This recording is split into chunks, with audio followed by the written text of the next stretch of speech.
What's up, everybody? Justin here to do part 3 of my top 50 favorite wrestlers, probably of all time.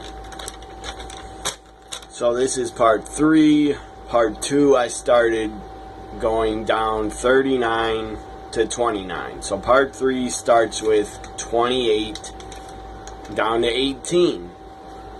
Here we go. Number 28 is Jake the Snake Roberts. The guy was so damn good. Not just in the ring, not just with psychology, but so damn good in cutting promos. Just really sad how Jake the Snake, the guy, battled substance abuse for so long and couldn't get clean for so long. The guy would have stayed clean his entire career and never left WWF. He could still be there, working backstage, part of the creative team. I'm sure that guy's a lot of good ideas. So, number 28, Jake the Snake Roberts. Guy's a legend. I'm very happy he got in the Hall of Fame. And I'm very happy he's back in the WWE family. Very happy Vince welcomed them back. Number 27 would be Bobby Roode, the glorious one, the current NXT champion, Bobby Roode. Yes, he's number 27. Because I thought the guy was such, and he still is. Currently, right now, he still is. I thought he was such a great damn heel in TNA Impact Wrestling when he was a world champion. He was such a great heel.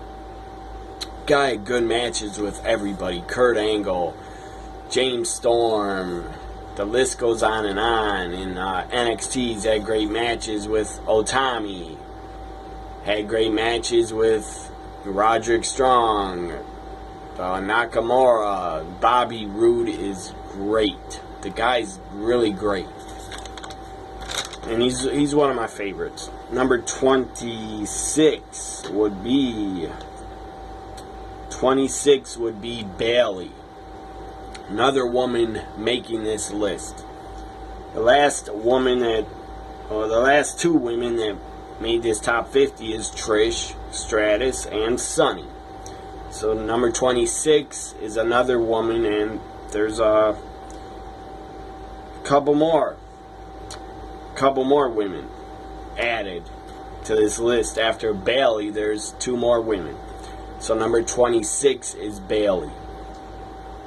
When I first saw her debut, her Bayley character in NXT, I didn't really think much of it. I thought she's good looking and she can wrestle. I knew of her from Shimmer. Before NXT, I actually knew she was in Shimmer, and I've seen her in Shimmer. She wasn't a part of Shimmer that long, but like at least 1 or 2 or 3 shows on Shimmer. But then with Bayley, especially in I believe it was 2015, especially in 2015, or way before that, I was becoming a huge fan of Bayley. She was a great worker. She has incredible talent. The sky's the limit for Bayley, in my opinion. Yes, WWE's kind of ruined her on the main roster, but they can fix that pretty easily if she goes on a winning streak or wins on pay-per-view a couple times. Then the fans will just forget about Bayley being buried, kind of. So number 26 is Bayley. I really fell in love with her as a wrestler, as a person. I fell in love with her when she took on Sasha Banks at the first NXT TakeOver Brooklyn. That's when I really became a huge Bayley fan.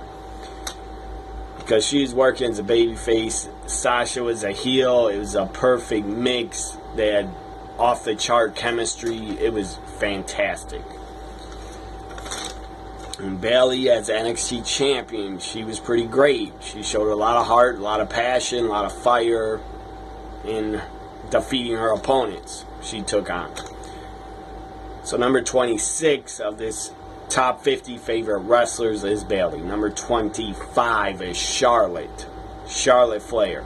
Big fan of hers.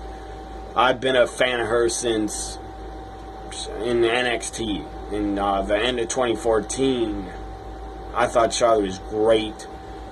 Again, the sky's the limit for Charlotte. She will do a lot better things than she already has done. She's already made history with the first Hell in a Cell women's match. The first, what else? The first, I believe, Falls Count Anywhere's women's match on Raw. The first Raw main event in like 10 years, or over 10 years. She wasn't the first Raw main event, but she was the second Raw main event for the women. The first was Lita against Trish in 2004 in December. So I was a huge fan of Charlotte when she became NXT Women's Champion. I thought she was great. Very good. Very, very good.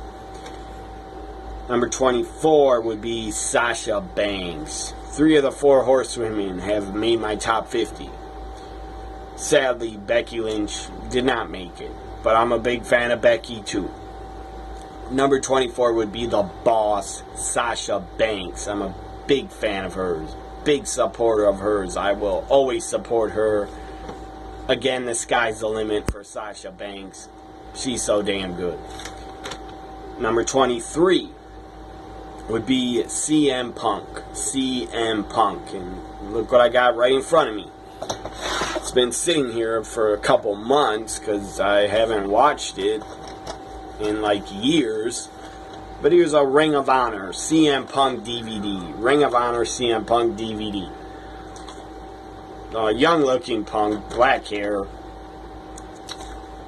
Anyways, it's DVD's called Better Than You, the best of CM Punk. There it is. There's the back. Him and Raven had a very bloody dog collar match in Ring of Honor. So I'll just read you some of the matches on this Best of CM Punk Ring of Honor DVD. I actually have another one that's called The Summer of Punk. It was put out by Ring of Honor. It's called The Summer of Punk. It's when he won the Ring of Honor World title and defended it a few times. Had great matches against Colt Cabana and other great matches. On this DVD, we got CM Punk against AJ Styles from October 03. CM Punk versus Samoa Joe, Ring of Honor World Title match. Bitter Friends, Stiffer Enemies is the name of the show from August 2003. CM Punk versus Raven, July 03. Dog collar match, Death Before Dishonor. CM Punk and Colt Cabana against Raven and BJ Whitmore from June 03. CM Punk against Homicide. CM Punk against BJ Whitmore, and the final match is CM Punk against Raven. In March 2003, the show was called Expect the Unexpected. So I gotta check this. I gotta watch this pretty damn soon. Here's the DVD. I watched it before, but like probably over 5 years ago I watched it. So I don't even remember a lot of the finishes of these matches. I gotta check out AJ and Punk and Samoa Joe and Punk on here. So one of these days I'll watch it. I've had it for like probably 10 years. I got it like 10 years ago for a Christmas gift.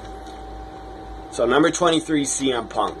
Before WWE, the guy had a damn good career. He was in a lot of indies. Major League Wrestling he was in NWA TNA for a while. Part of Raven's Gathering. I think they're called The Gathering. Or maybe they're called The Flock. I don't remember. And he went on to Ring of Honor. The guy's a big star in Ring of Honor. Had classics with AJ, Samoa Joe, and many others. And then he went to, of course, Ohio Valley Wrestling. I believe he was signed in 2005 or 6. Anyways, Punk was in Ohio Valley Wrestling for a while. The guy did good there, and then He debuted. This was a great idea. He debuted on the WWE's ECW brand. That was a damn good idea for WWE to put Punk on the new ECW brand. Even though it sucked, and it wasn't the original ECW like I thought it would be. I thought Vince would let Paul Heyman book it and run it and be the head of creative, but no, Vince had to ruin that. CM Punk didn't do that well in WWE's ECW until he became the ECW World Champion in, I think, 2007. I know he had a series of matches that was good with John Morrison. Anyways, then Punk, the guy did great things on SmackDown, became World Heavyweight Champion after cashing in his briefcase on, I believe, Edge. I know Batista attacked Edge on Raw, and then Punk cashed in, won the World Heavyweight Championship. Then I believe Punk cashed in again on Jeff Hardy once on a pay-per-view and won the World Heavyweight Championship. Punk has had great feuds with The Undertaker and great matches with Undertaker, great matches with John Morrison, great matches with Alberto Del Rio. He had good matches with. Punk had great matches with John Cena. They brought out the best in each other. So Punk has had many other good feuds and good matches. His time in WWE, had a good feud with Rey Mysterio, had a good feud with Randy Orton, actually became the leader of the new Nexus. That was kind of odd. And Punk, of course, held the WWE Championship for a very long time, over 400 days. So the guy is very, very good in his WWE career. He dropped the pipe bomb on Raw. That was pretty epic at the time. That was really cool to watch and see. So Punk had a great career. The guy doesn't need to come back to pro wrestling. If he does, cool. If he doesn't, I'm cool with that. Number 23 of this top 50 favorite wrestlers, 23, CM Punk. I don't like how the guy left, but I don't like how he left because I love WWE, and he seems like he hates them and never wants to come back and never wants to make up with Vince or anybody. I really think Punk hates Triple H for some reason. I don't know why, but I guess he has bad feelings towards Triple H because he thought he was trying to bury him and not get him a WrestleMania main event. Who knows? I don't know what really went on backstage with Punk and Triple H, but I would hope that Punk someday could forgive Vince and talk to him again and at least come back to get in the Hall of Fame and be inducted into the Hall of Fame. Maybe AJ Lee, his wife, could induct him.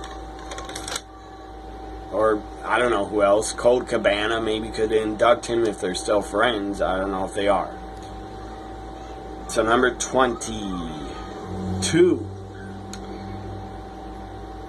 I got mixed, 24 I got mixed up with 22. So number 24 was Mickie James as one of my favorites. Number 22 was Sasha Banks. Number 22, Sasha Banks. Number 21, Samoa Joe, the Samoan submission machine, the destroyer, whatever you want to call him. Samoa Joe was damn good in Ring of Honor. Damn good. Had a record-long world title reign. Samoa Joe's damn good in TNA for years and years and years. He was damn good in TNA. And then he was damn good in, thank God, WWE signed him, put him in NXT. Samoa Joe was damn good in NXT. And thank God he was called up to the main roster because he deserves it. He's busted his ass for well over 17 years.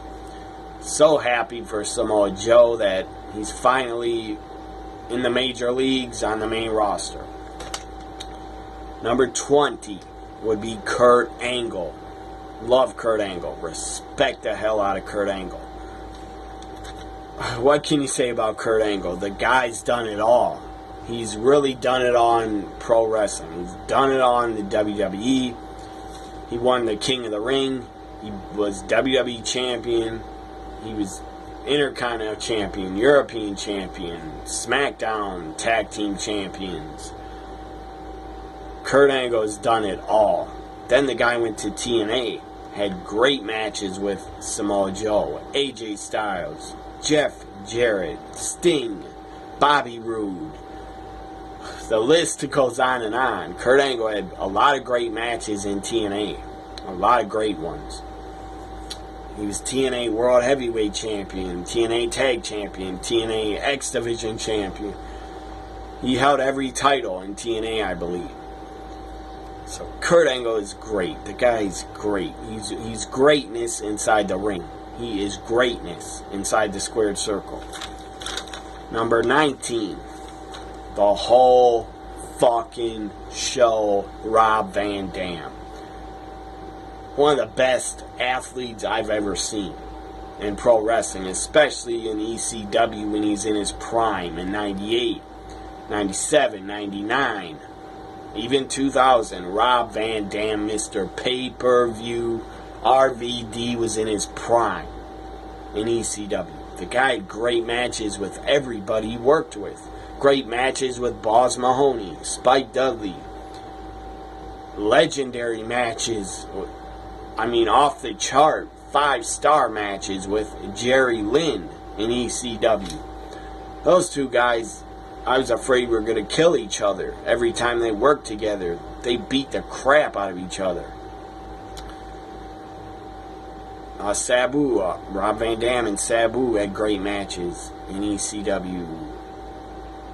I mean, so many great matches that Rob Van Dam had. And then he's tag team partners with Sabu in ECW. That was great. They were a great team.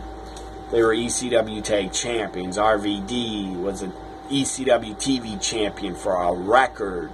Like 200, over 2 years. Not 200 days, over 2 years. Rob Van Dam was TV champion in ECW for over 2 years. I think over 2 years.